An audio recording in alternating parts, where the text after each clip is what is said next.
Commençons par chapitre 2, premier principe thermodynamique.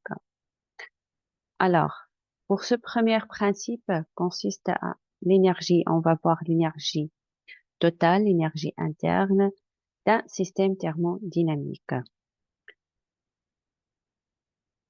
Donc, on a l'énergie totale d'un système thermodynamique est égale à U plus EM.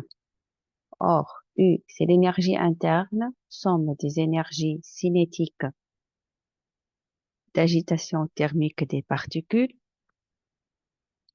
à l'échelle microscopique et des énergies potentielles d'interaction entre les particules du système.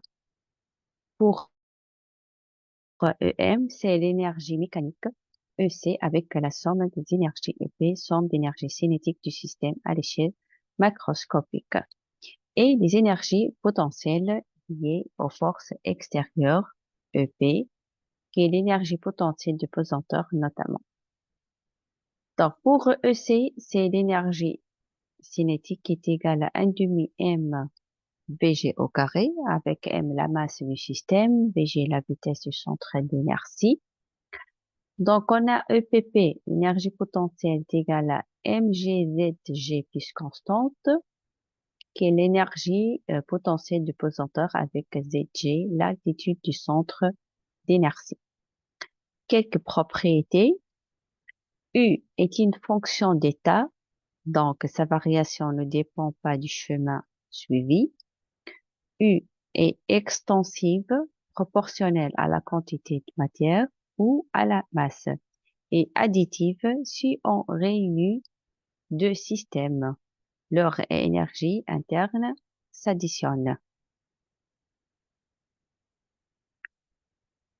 L'énoncé du premier principe pour un système fermé, donc c'est l'écriture en thermodynamique de la conservation de l'énergie. La variation d'énergie d'un système est égale à somme des énergies, somme algébrique, échangées par le système avec l'extérieur. Soit donc on a delta E est égal à le travail plus quantité de chaleur plus le travail pour un système fermé. Voilà. Donc, plus de détails. Donc, on a W, travail des forces pressantes appliquées sur le système. Q, c'est transfert thermique échangé par le système avec l'extérieur. Et W', autres travaux échangés par le système avec l'extérieur. Exemple, force de frottement avec les parois. Si le système est un fluide visqueux, travail échangé avec les parties mobiles.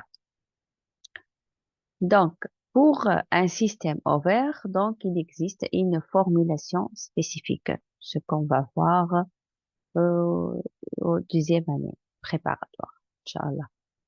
Donc, cas d'un système fermé, macroscopiquement au repos, donc on a EM est égal à constante, et tel que W' est égal à 0.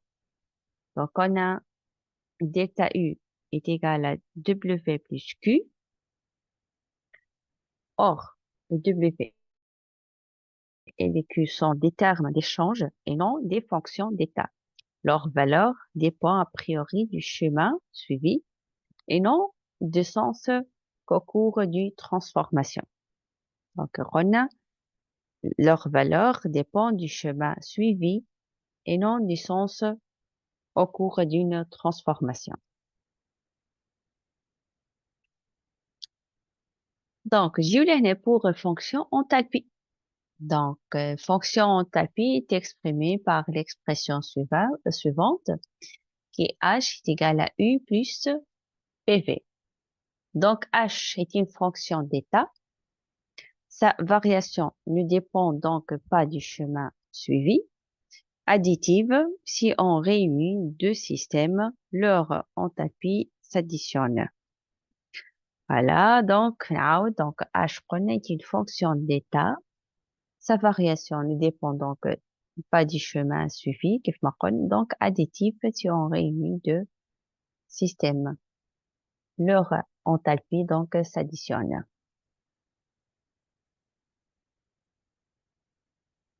Donc, on a delta H est égal à QP pour une transformation monobale entre deux états d'équilibre mécanique. Démonstration. Euh, donc, il faut savoir, alors écrire le premier principe avec W est égal à moins P extérieur delta V. LI est égal à moins P2 V2 plus P1 V1. Donc, pour une transformation isobare, quasi-statique, on a delta H est égal à dQP est égal à CP dt. D'où CP est égal à la dérivée de H par rapport à T pour une pression constante.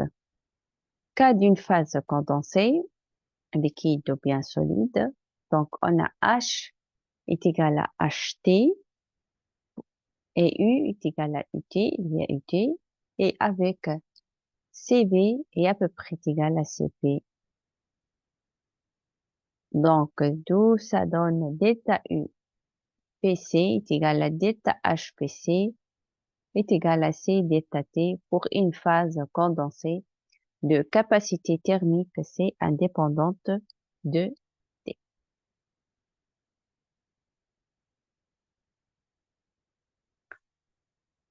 Donc, on va voir pour le cas d'un gaz parfait. Alors, première loi de Joule. Donc, l'énergie interne d'un gaz parfait ne dépend que de sa température. Donc, UGP est égal à UT. Alors, gaz parfait monoatomique, U est égal à moins 3 demi nRT. Résultat issu du calcul de la pression cinétique et de la définition de la température cinétique. Pour seconde loi du Joule, donc on a l'enthalpie d'un gaz parfait ne dépend que de sa température, soit H est égal à H de T. Conséquence donc directe de la première loi du Joule, sachant que H est égal à U plus PV est égal à U plus nRT pour un gaz parfait. Alors, la variation d'énergie interne d'un gaz parfait s'écrit indépendamment de la transformation. Or, donc, on a delta U est égal